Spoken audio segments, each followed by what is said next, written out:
So Notre Dame opens spring practice in the next day or two, and there's going to be a quarterback battle. And it's going to be one of the most entertaining and important quarterback battles in the entire country. Notre Dame has everything it needs to reload immediately and get back to the national championship game. Right now, on this day in which I tape this show, which is March 17th, I'd say my national championship game somehow, without predicting the rest of the field, would wind up being Texas and Notre Dame.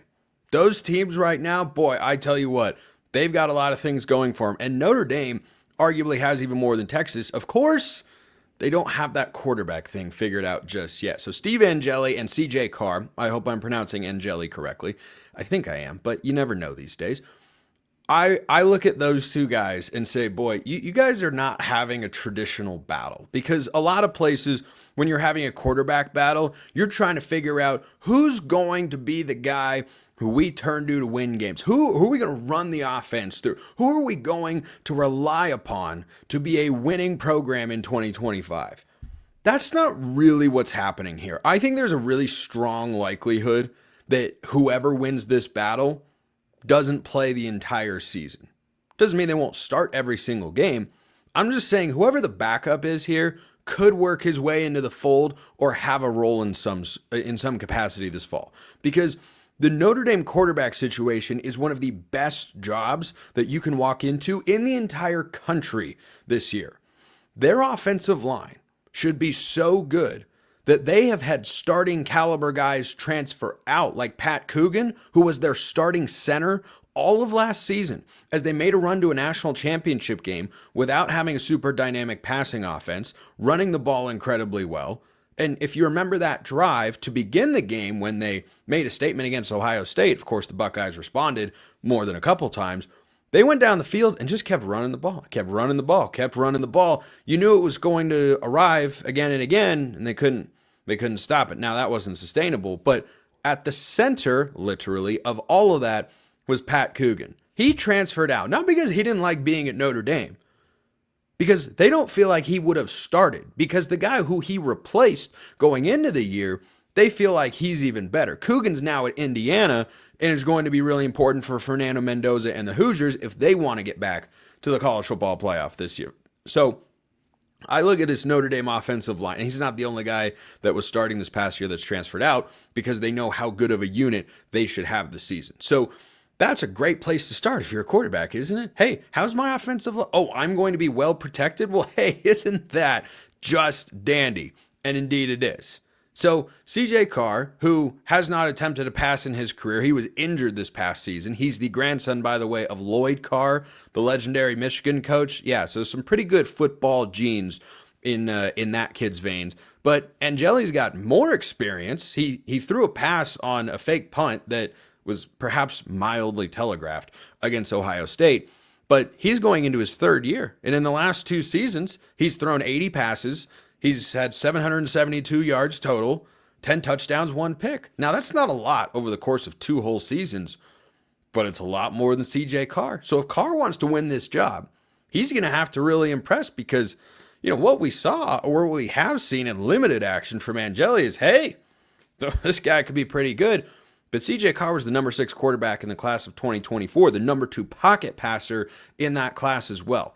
So those guys are going to battle out. And it's not just a great offensive line they're going to have. You have a head coach and an offensive coordinator who understand what they do well and how to be successful.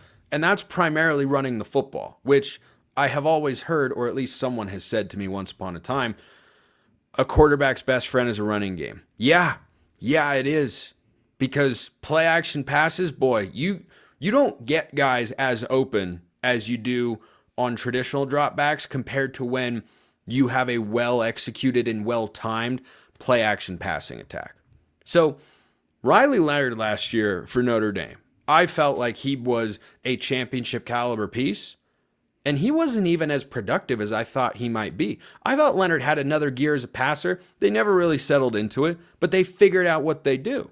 Now, Angeli and Carr are not built like Riley Leonard. No one's really built exactly like Riley Leonard, but the passing game could take a step forward from what Leonard did last year, who was solid, by the way, but he wasn't anything special. Through the air, he's 67% completion. Good. 21 touchdowns, 8 interceptions. Okay. 179 passing yards a game. Not that productive.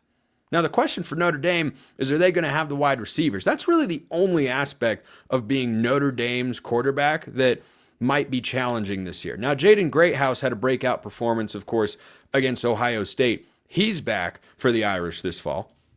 He had 128 yards and a couple touchdowns. When they were staging a comeback, it seemed like Riley Leonard was just throwing it to Greathouse over and over again. But that wasn't shown as something they could sustain over the course of a season. So that's a question to be at, not a doubt for Notre Dame. That's just a question that I have. But whoever gets this quarterback job is going to have such a great situation. You're going to have one of the best teams in the country. Their win total, according to our friends at FanDuel, is 10.5, understandably so. I could see them going undefeated this year. That's not going to be easy. Never is. But they were a Northern Illinois upset away from going undefeated last year. I can see it happening again this season as well for the Irish. And you're going to have a great offensive line, and you're going to have maybe the best running back tandem in all of college football this year, because there's no more Quinshon Judkins, Travion Henderson at Ohio State, but there is Jeremiah Love and Jadarian Price. Those two guys, find me a tandem that's better across all of college football. There's some great ones out there. But this running back class is losing a few guys to the NFL draft. That tandem, Jeremiah Love, you want a non-quarterback Heisman pick? I've talked about him before. He'd be at or near the top of my list. He was at or near the top of my list for non-quarterback Heisman candidates next year. So you could have a guy whose highest ceiling is an Ashton Genty type season. That's what you're talking about from a physical trait standpoint. Jeremiah Love is one of one. To me, he is the best running back in all of college football going into next year. So you're going to have that. You're going to have a great O-line. You're going to have a defense that's losing some pieces. Fun fact, they added a guy from Alabama whose name is Devontae Smith. It's a different guy. You have not time traveled back to 2020. He's on the defensive side of the ball. But they brought in some guys. I think Notre Dame will be pretty good over there. And Marcus Freeman, we know, is a heck of an in-game coach. We saw that in the playoff run. And for all of you that like to write coaches off because of a bad day, bad outing, bad year, or whatnot, this is a guy who has lost to Marshall, a 3-9 Stanford team, almost lost to a bad Cal team, and has lost to Northern Illinois. And you'd be hard-pressed to say he isn't one of the 5 best coaches in college football after the season he just had. That Notre Dame roster, compared to Ohio State, even being as close as they were at the end, I know it was a big lead, that was the best coaching job of anybody in the playoff. Anybody. So this Notre Dame quarterback battle, fascinating and one of the most important. I know Arch Manning's going to start for Texas. I don't know who's going to start for Notre Dame. I sure am interested to find out. Appreciate everyone listening. I will see you next time. And until then, hope you have a wonderful rest of your day.